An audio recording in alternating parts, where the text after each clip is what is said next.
بسم اللہ الرحمن الرحیم۔ السلام علیکم۔ ادریس علیہ السلام اور ملک الموت۔ سیدنا ادریس علیہ السلام پہلی ہستی ہیں جنہوں نے قلم کے ساتھ لکھا، اور آپ پہلے اللہ کے بندے ہیں جنہوں نے کپڑے سیے اور سلے ہوئے کپڑے پہنے، اور آپ اللہ کی مخلوق میں سب سے پہلے تھے جنہوں نے علم نجوم اور حساب میں غور و فکر فرمایا۔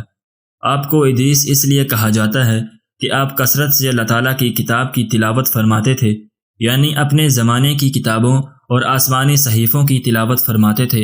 اللہ تعالیٰ نے آپ کا مقام بڑا بلند فرمایا ہے۔ ارشاد ربانی ہے وَرَفَعْنَاهُ مَكَانًا عَلِيًّا، اور ہم نے بلند کیا تھا انہیں بڑے اونچے مقام تک۔ اس سے مراد چوتھا آسمان ہے، جیسے صحیحین میں ثابت ہے۔ حدیث اسرا میں ہے کہ حضرت محمد صلی اللہ علیہ وسلم کی ادریس علیہ السلام سے چوتھے آسمان پر ملاقات ہوئی۔ آپ علیہ السلام کی روح آسمان میں قبض ہوئی۔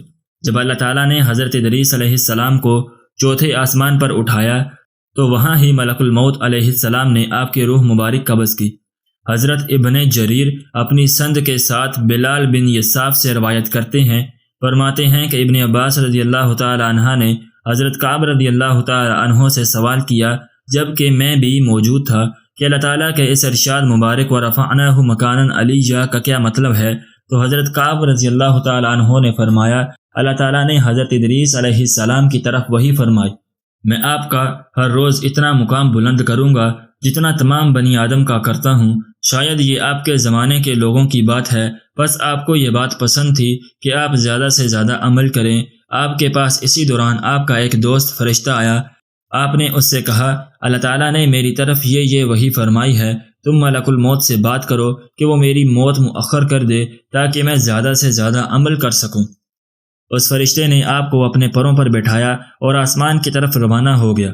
جب چوتھے آسمان پر پہنچا تو وہاں پر ان سے ملک الموت کی ملاقات ہو گئی، جبکہ وہ نیچے آ رہے تھے۔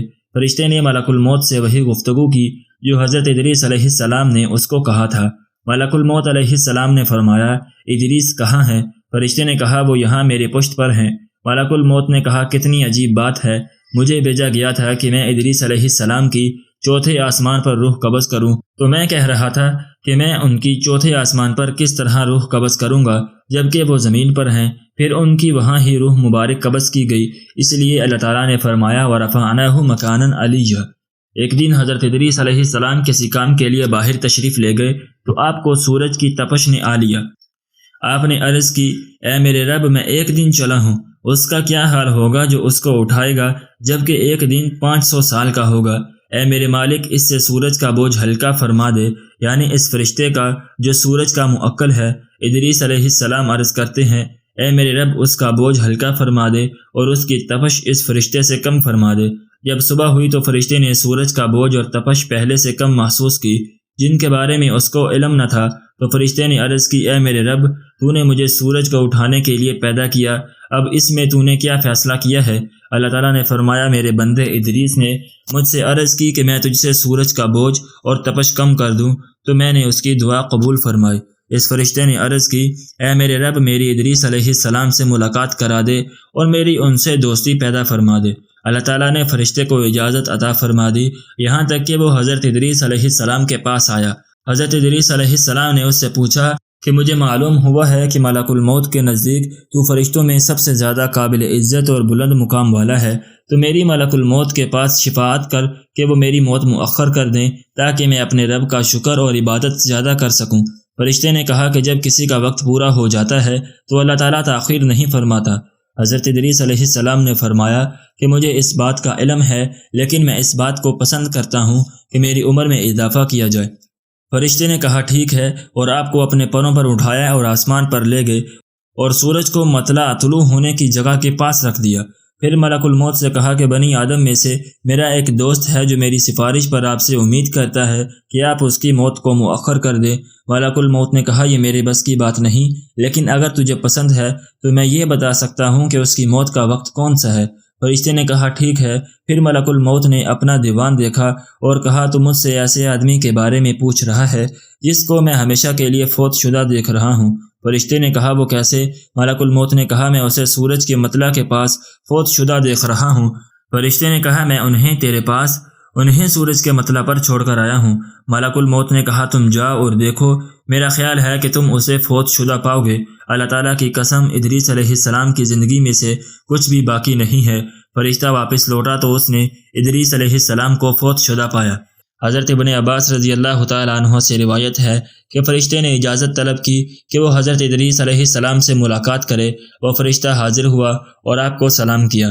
حضرت ادریس علیہ السلام نے فرمایا کیا تیرے اور ملک الموت کے درمیان کوئی تعلق ہے؟ فرشتے نے کہا کہ وہ میرا فرشتہ بھائی ہے۔ آپ نے فرمایا کیا تیری اتنی طاقت ہے کہ تم مجھے اس سے کوئی نفع پہنچا سکے؟ فرشتے نے کہا اگر تم موت کو مؤخر کروانا چاہتے ہو تو یہ ممکن نہیں، البتہ میں اس سے بات کروں گا کہ وہ تمہاری موت کے وقت نرمی کرے۔ فرشتے نے حضرت ادریس علیہ السلام سے عرض کی کہ میرے پروں پر سوار ہو جائیے۔ حضرت ادریس علیہ السلام سوار ہوئے اور فرشتہ آپ کو لے کر اوپر والے آسمان کی طرف روانہ ہوا۔ فرشتے کی ملک الموت سے ملاقات ہوئی جبکہ حضرت ادریس علیہ السلام اس کے پروں پر تھے۔ فرشتے نے ملک الموت سے کہا کہ میرا آپ سے ایک کام ہے۔ ملک الموت نے کہا کہ مجھے علم ہے، تیرا کیا کام ہے؟ تو حضرت ادریس علیہ السلام کے بارے میں بات کرنا چاہتا ہے جبکہ اس کا نام مٹایا جا چکا ہے اور آپ کی زندگی میں سے نصف لمحہ باقی ہے۔ فرشتہ ابھی حضرت ادریس علیہ السلام کو پروں پر اٹھائے ہوئے تھا کہ آپ پروں پر ہی وفات پا گئے۔ حضرت ادریس علیہ السلام کا ملک الموت سے مطالبہ۔ وہب بن منبع سے روایت ہے کہ حضرت ادریس علیہ السلام کا ہر روز عبادت میں اتنا مقام بلند ہوتا جتنا ان کے زمانے میں تمام اہل زمین کا ہوتا، یعنی وہ تمام روئے زمین کے لوگوں جتنی عبادت کرتے۔ فرشتوں کو آپ سے بڑا تعجب ہوا اور ملک الموت کو آپ کی ملاقات کا اشتیاق ہوا۔ اس نے اپنے رب سے اجازت طلب کی کہ وہ آپ سے ملاقات کرنا چاہتا ہے۔ ملک الموت کو اس کی اجازت مل گئی اور وہ آدمی کی صورت میں حضرت ادریس علیہ السلام کے پاس آیا۔ حضرت ادریس علیہ السلام دن کو روزہ رکھتے تھے۔ جب افطار کا وقت آیا تو حضرت ادریس علیہ السلام نے ملک الموت کو کھانے کی دعوت دی جس کا اس نے انکار کر دیا۔ اس نے 3 راتوں تک ایسا ہی کیا۔ حضرت ادریس علیہ السلام کو شک ہو گیا اور اس سے کہا تو کون ہے؟ فرشتے نے کہا میں ملک الموت ہوں، میں نے رب سے اجازت چاہی کہ تجھ سے ملاقات کروں جو مجھے عطا کر دی گئی۔ حضرت ادریس علیہ السلام نے فرمایا میرا آپ کے ساتھ ایک کام ہے۔ ملک الموت نے کہا وہ کیا؟ آپ نے فرمایا کہ تو میری روح قبض کر لے۔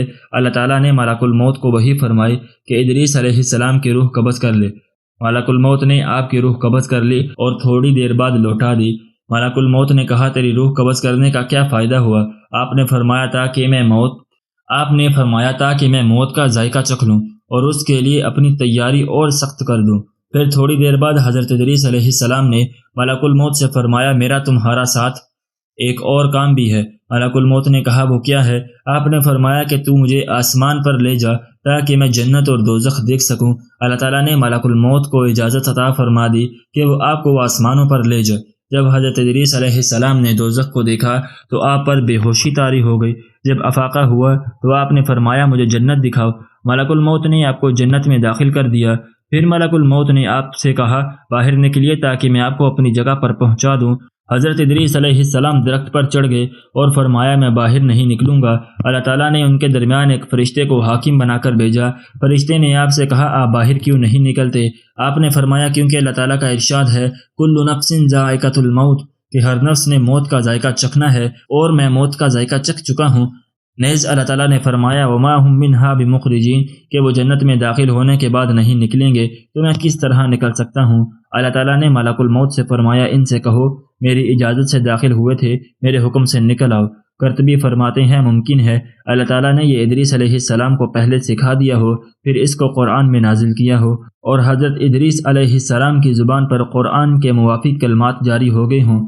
جس طرح بیان کیا جاتا ہے کہ 20 مقامات پر حضرت عمر رضی اللہ تعالی عنہ کے موافق قرآن نازل ہوا۔